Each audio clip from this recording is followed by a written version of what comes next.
उत्तर प्रदेश में पंचायत और ब्लॉक प्रमुख के चुनाव निबटने के बाद अब आगामी विधानसभा चुनाव को लेकर शतरंजी चाल बिछाई जाने लगी हैं। इस वक्त हम मौजूद हैं बरेली की बिथरी विधानसभा में। हमारे साथ मौजूद हैं बिथरी के समाजवादी पार्टी से सपा के मजबूत दावेदार और हाल ही में समाजवादी पार्टी का दामन थामने वाले बसपा के पूर्व विधायक वीरेंद्र सिंह के भाई देवेंद्र पटेल। देवेंद्र पटेल यहाँ से 4 बार ब्लॉक प्रमुख बने हैं और पिछले 2 दशकों से यहाँ इनका रसूख बिथरी ब्लॉक में चलता आ रहा है। हालांकि इस बार के चुनाव में इन्होंने ब्लॉक प्रमुख के चुनाव को लेकर वॉकओवर दे दिया और समाजवादी पार्टी से इन्होंने चुनाव नहीं लड़ा है। इनकी सीधी निगाहें अब आगामी विधानसभा चुनावों पर ही टिकी हुई हैं।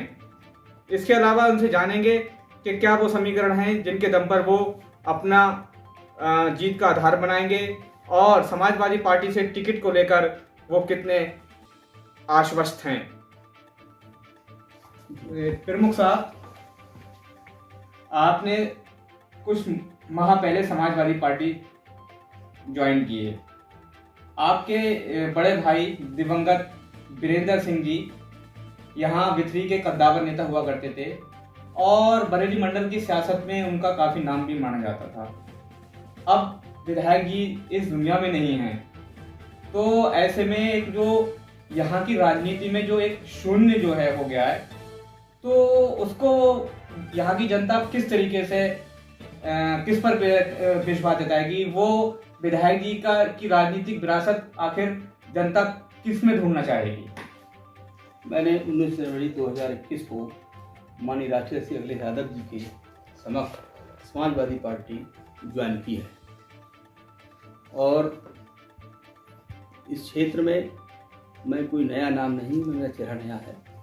सन 2000 से लगातार मैं जनता के बीच में हूँ, लगातार उनकी सेवा कर रहा हूँ और लगातार चुनाव जीत रहा हूँ। मैं 4 बार क्षेत्रीय सदस्य, 2 बार ब्लॉक प्रमुख और 1 बार ज्येष्ठ ब्लॉक प्रमुख, 1 बार बैंक डायरेक्टर और 1 बार जिला पंचायत निर्वाचित होकर के जनता ने भेजा मेरे लिए यहाँ से। और मैं लगातार मैं विधायक 10 साल विधायक रहे, क्षेत्र के विकास के लिए और उनके कल्याण के लिए काम करता रहा हूँ और क्षेत्र में जनता मेरे साथ है, मैं जनता के साथ हूँ। और ये मुझे पूर्ण विश्वास है कि इस क्षेत्र में जिस दिन अपना टिकट राष्ट्रीय अध्यक्ष द्वारा घोषित हो जाएगा, इसका मुझे 100 के 100% भरोसा है, ये सीट समाजवादी खाते में उसी दिन आ जाएगी।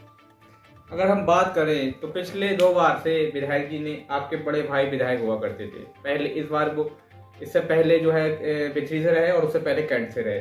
परिसीमन के बाद वो बिथरी में आ गए थे। तो बिथरी के जो जातीय समीकरण हैं और सामाजिक समीकरण हैं वो कभी जो है कुर्मी बाहुल सीट तो नहीं रही है। ये सीट तो ये मुस्लिम बाहुल है और यादव भी वोट यहाँ अक्सरियत में माने जाते हैं। ऐसे में विधायक जी ने एक इतनी कम तादाद में होने के बावजूद अपनी जाति के वोटरों को और यहाँ से अपना लोहा मनवाया।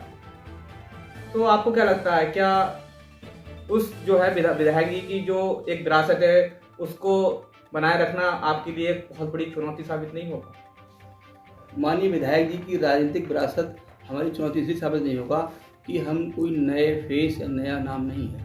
मैं लगातार पिछले 21 साल से काम कर रहा हूँ विधायक के साथ में और लोगों के बीच में हूँ। उनके दुख दर्द में शामिल रहता हूँ, उनकी समस्याओं से जूझता हूँ, समस्याओं में डरक रहता हूँ। और जाति समीकरण जो है मेरे समाज के यहाँ मुझे कम से कम 90% वोट मिलेंगे।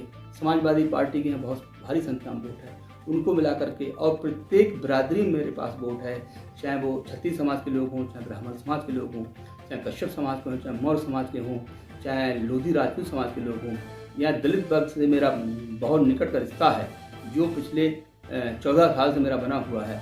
जातीय समीकरण के आधार पर भी, धार्मिक समीकरण के आधार पर भी लोग मुझे भविष्य के विधायक में देखना चाहते हैं। बस लोगों की गुजारिश ये है कि आप टिकट लेकर के आओ। तो मेरा इसमें ये कहना है, राष्ट्रीय अध्यक्ष जी पर मुझे पूरा भरोसा है और क्षेत्र के लोगों को भरोसा है कि टिकट समाजवादी पार्टी आपके छोटे भाई देवेंद्र सिंह को देगी और जिस दिन टिकट हो जाएगा उस दिन समाजवादी पार्टी खाते में बिथरी विधानसभा की सीट आ जाएगी। जिस दिन आपने समाजवादी पार्टी ज्वाइन की थी, चर्चा और कयास तो उसी दिन ही लगाए जाने लगे थे कि आखिर आपको समाजवादी पार्टी में शामिल कराने का मकसद ही इस विधानसभा में लेकर के आना है। और जब समाजवादी पार्टी के राष्ट्रीय अध्यक्ष बरेली आए थे तो उन्होंने आपको अपने मंच पर भी जगह दी थी। तो ये कहीं ना कहीं ये सारी चीज़ें क्या लगता है आपको, आपके फेवर में जाएंगे? राष्ट्रीय अध्यक्ष जी ने जो मुझे पार्टी ज्वाइन कराई, उसके बाद 2 दिन बाद बरेली आए, उन्होंने मंच पर जगह दी। ये बहुत कुछ चीज़ों को साफ करता है कि भविष्य की राजनीति नीति चयन विधानसभा की किस ओर जा रही है। और जब से मैंने पार्टी ज्वाइन करी, पार्टी जितने कार्यक्रम हुए हैं जनपद में सबसे अधिक बढ़ चढ़कर हिस्सा मैंने लिया है। इस बात का संगठन को पूर्ण रूप से जानकारी है कि जब जब कोई आयोजन हुआ, चाहे साइकिल रैली हुई, चाहे साइकिल रैली व्यवस्था की बात हुई, चाहे ट्रैक्टर रैली हुई, चाहे अभी कलेक्टेड 15 जुलाई को धरने की बात हुई, मैंने जो योगदान मेरा सहयोग रहा पार्टी के लिए या संगठन के लिए वो अद्वितीय है और ये बात जनपद के सभी लोग जानते हैं। रही बात चुनाव की, आप भरोसा रखिए कि यहाँ के लोग मुझे पसंद करते हैं। मैं लोगों के बीच का व्यक्ति हूँ, नया व्यक्ति नहीं हूँ।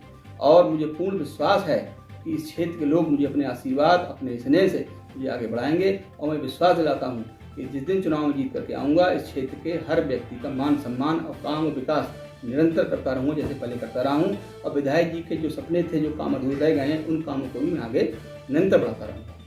बात करेंगे वर्तमान के राजनीतिक परिदृश्य की प्रमुख साहब, तो आज भारतीय जनता पार्टी ने सभी जो है जातियों को गोलबंद कर दिया है।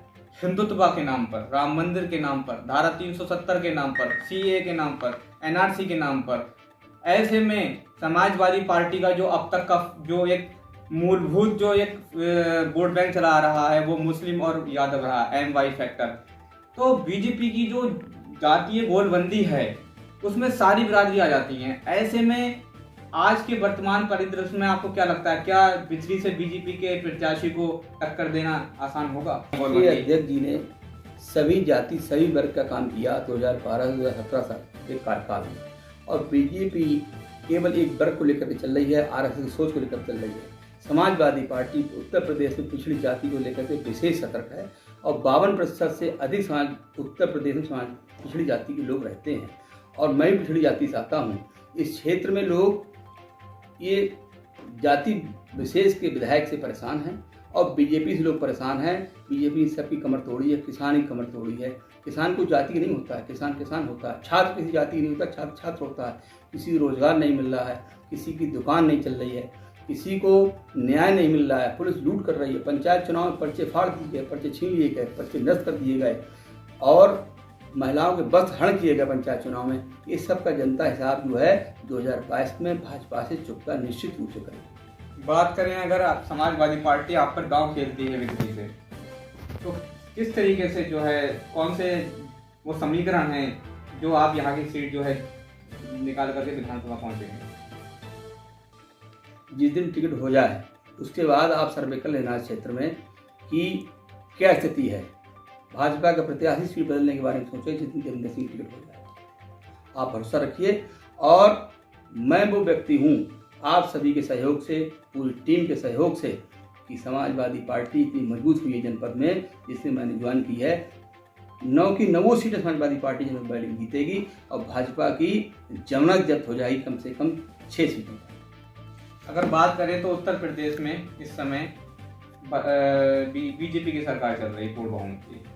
आने वाले 2022 के चुनाव में जो वायदे किए गए थे उनके आधार पर क्या फिर से बीजेपी सरकार बना पाएगी? भाजपा ने जो अपना एजेंडा दिया था वायदों का, वो कोई वादा हमने पूरा नहीं किया है। सब उनको अगर 10 में से नंबर देने की बात आए तो मैं 0 नंबर दूंगा, क्योंकि उन्होंने कोई काम नहीं किया है। सिर्फ हिंदू मुस्लिम के नाम पर लोग लड़ाया है। कितनी बार हिंदू मुस्लिम नाम पर आप वोट लेंगे? आपने 370 हटाने की बात कही। 370 से उत्तर प्रदेश के इस व्यक्ति को क्या लाभ हुआ, चाहे वो सवर्ण जाति हो, चाहे पिछड़ी जाति, दलित जाति का हो, चाहे अल्पसंख्यक का हो, वो मुझे आकर के बताए। मैं उसकी बात खुले मन से करने को तैयार हूँ। अब एनआरसी किस पे लागू होगी कि जो अल्पसंख्यक हैं उसमें मुस्लिम समाज के लोग हैं, उन पे लागू होगी, बाकी और किसी भी लागू नहीं होगी। ये भेदभावपूर्ण नीति है। भारत के संविधान में सबको बराबर अधिकार है और सबको समान अधिकार मिले हैं। इस संविधान की हत्या कर रहे हैं। किसानों की जो आत्महत्या की दर है वो सबसे ज़्यादा है। 45 वर्षों में बेरोजगारी दर भारत में सबसे अधिक हुई है, जो बीजेपी सरकार में इससे पहले कभी नहीं हुई। डीजल पेट्रोल इतनी महंगी है, आम आदमी कमर टूट गई है। वो तो इनको जवाब 2022 में क्षेत्रीय जनता देने में तैयार बैठी है। अभी जिला पंचायत में जनपद बरेली की अगर बात करें तो 26 सीटें समाजवादी पार्टी जीती है, 13 सीटें बीजेपी जीती है, जबकि 90 विधायक और दोनों सांसद भाजपा के हैं। इससे स्पष्ट होता है कि बीजेपी में जनाधार। चैनल को लाइक करें, शेयर करें और सब्सक्राइब करें।